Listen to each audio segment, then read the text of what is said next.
Hello friends, स्वागत है एक बार फिर से आपका मेरे यूट्यूब चैनल पे। तो दोस्तों, आज हम बात करने वाले हैं कि भाई एक्सेलरेशन क्या होती है। तो एक्सेलरेशन क्या है बेसिकली, सबसे सिंपल अगर मैं आपको डेफिनेशन एक्सेलरेशन की बताऊं बच्चों, तो क्या होती है कि एक्सेलरेशन सिंपली क्या है कि इट इज डिफाइंड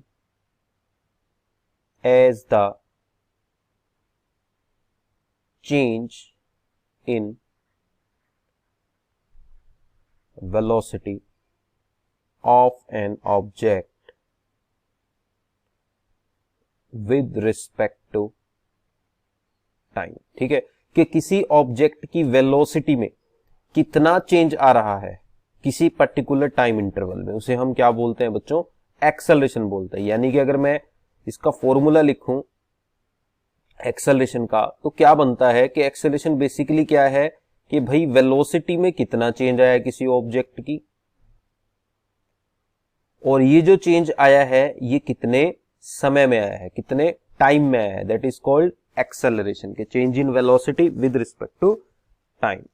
ठीक है, कि कितने टाइम में ये चेंज आया, दैट इज कॉल्ड एक्सेलरेशन। ठीक है, सबसे सिंपल। अब जो यूनिट है एक्सेलरेशन की बच्चों, यूनिट क्या बनती है इसकी, आप यहां से निकाल सकते हो। देखो, चेंज इन वेलोसिटी, यानी कि ऊपर वेलोसिटी है और फॉर्मूले में, और नीचे टाइम है।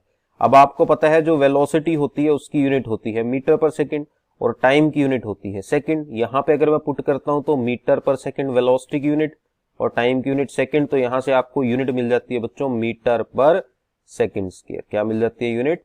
Metre per second square. तो इसका मतलब जो एक्सेलरेशन है उसकी एसआई यूनिट क्या हुई? मीटर पर सेकंड स्क्वायर हुई। क्या हुई SI unit? Metre per second square. Clear है? तो this is the SI unit of acceleration, metre per second square. अब बात करते हैं कि क्या एक्सेलरेशन स्केलर है या वेक्टर है। तो यहां पे बात निकल के आती है बच्चों कि जो एक्सेलरेशन है ये एक वेक्टर क्वांटिटी है। कैसी क्वांटिटी है बच्चा पार्टी? ये एक वेक्टर क्वांटिटी है। Acceleration is a vector quantity. ठीक है जी। क्यों है वेक्टर क्वांटिटी? क्योंकि इसके फॉर्मूले को अगर आप ध्यान से देखते हो तो इसके फॉर्मूले में वेलोसिटी आ रही है, और वेलोसिटी एक वेक्टर क्वांटिटी है, तो इसलिए एक्सेलरेशन भी एक वेक्टर क्वांटिटी ही होती है। और एक्सेलरेशन की डायरेक्शन कैसे पता लगती है? जिस डायरेक्शन में वेलोसिटी में चेंज आ रहा है वही डायरेक्शन किसकी होती है बच्चों? एक्सेलरेशन की होती है। ठीक है, अब बात करते हैं इसके टाइप्स की कि एक्सेलरेशन कितने टाइप्स की होती है, कितने टाइप्स होते हैं एक्सेलरेशन के, वो अब हम डिस्कस कर लेते हैं। Types of acceleration.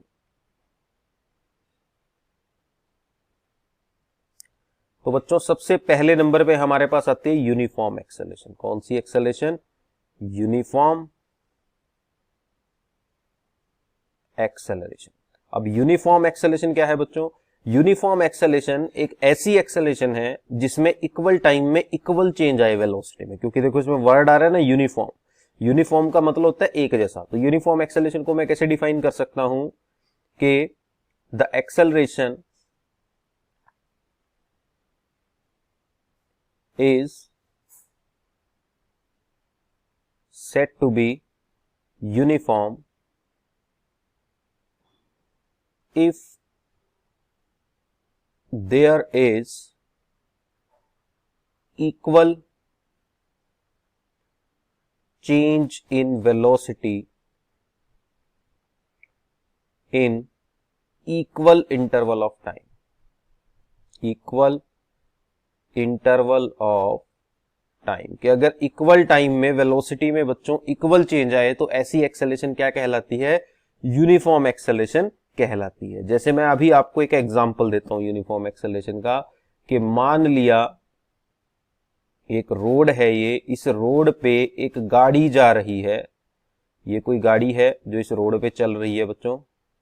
ठीक है, और सपोज ये गाड़ी में ड्राइवर ने एक्सेलरेटर पे पैर इस तरह से रखा हुआ है कि हर एक सेकंड के बाद इसकी जो वेलोसिटी है उसमें कितना चेंज आ रहा है, सपोज 2 मीटर पर सेकंड। तो उस टाइम पे इसकी एक्सेलरेशन को मैं यूनिफॉर्म बोलूंगा। मतलब अगर मैं इसका डाटा बनाऊं तो सपोज जब टाइम 1 सेकंड था तो इसकी जो वेलोसिटी थी वो 2 मीटर पर सेकंड थी।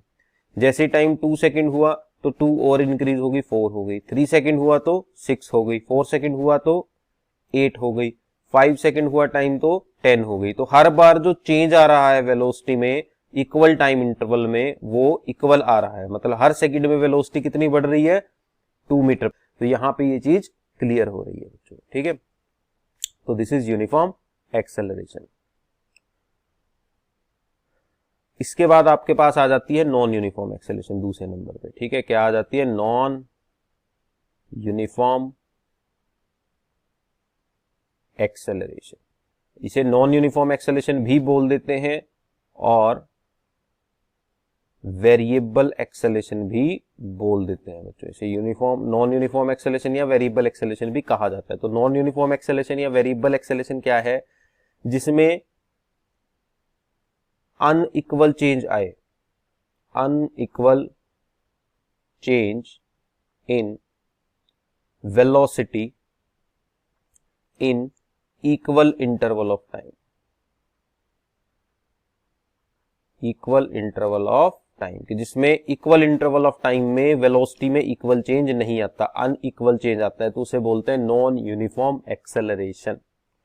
क्लियर है जी, कि मान लिया कभी तो किसी गिवन टाइम में ज्यादा चेंज आ गया वेलोसिटी में, कभी नहीं आया। जैसे फॉर एग्जांपल यहां मैंने टाइम लिया, यहां वेलोसिटी ली, सेम कार में अगर क्या हो रहा हो, मान लिया जब टाइम 1 सेकंड था तो उसकी स्पीड थी मान लिया 2 मीटर पर सेकंड, जब 2 सेकंड हुआ तो उसकी स्पीड हो गई मान लिया 4 मीटर पर सेकंड, जब 3 हुआ तो हो गई 7 मीटर पर सेकंड, 4 हुआ तो हो गई 10 मीटर पर सेकंड। अब यहां पे इक्वल टाइम में इक्वल चेंज नहीं आया है ना। देखो फर्स्ट सेकंड के बाद जब सेकंड, दूसरे सेकंड में मतलब इस इंटरवल में कितना चेंज आया है, देखो 2 का, फिर अगले में कितना चेंज आया है 3 का, फिर अगले में 3 का, या मान लो ये 12 है तो अगले में कितने का आया, देखो 5 का डिफरेंस है। तो हर बार जो चेंज आ रहा है वेलोसिटी में वो अलग अलग आ रहा है, तो इसे कहा जाता है बच्चों नॉन यूनिफॉर्म एक्सेलरेशन या वेरिएबल एक्सेलरेशन। जब अनइक्वल चेंज आए वेलोसिटी में तो वो नॉन यूनिफॉर्म एक्सेलरेशन कहलाता है बच्चों। फिर तीसरे नंबर पे आपके पास आ जाती है इंस्टेंटेनियस एक्सेलरेशन, इंस्टेंटेनियस एक्सेलरेशन। अब इंस्टेंटेनियस एक्सेलरेशन क्या होती है बेटा, कि the acceleration of an object, acceleration of an object at a particular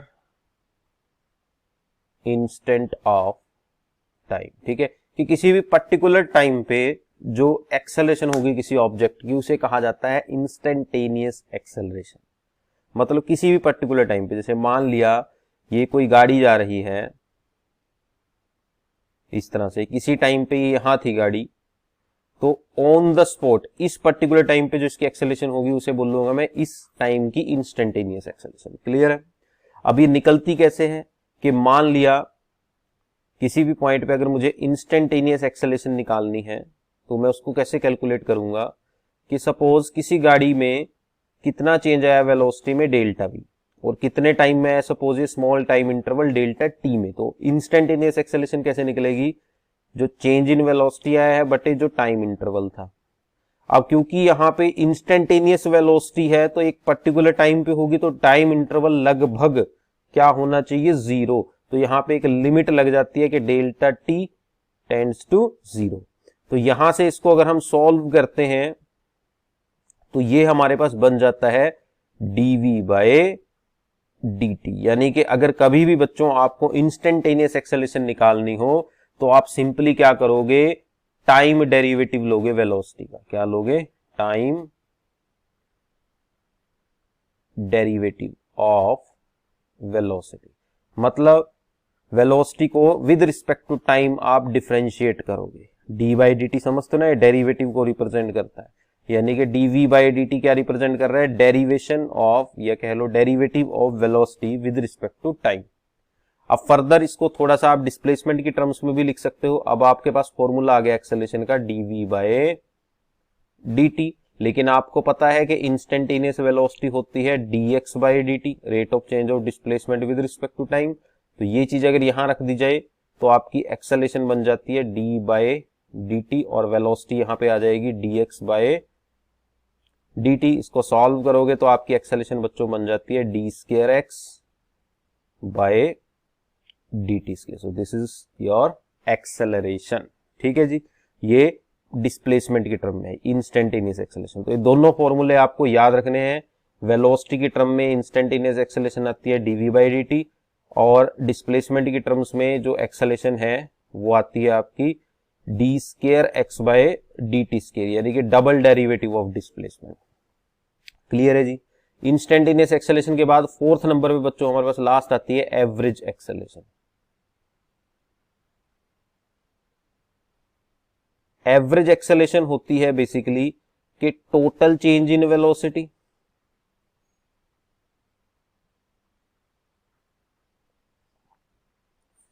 upon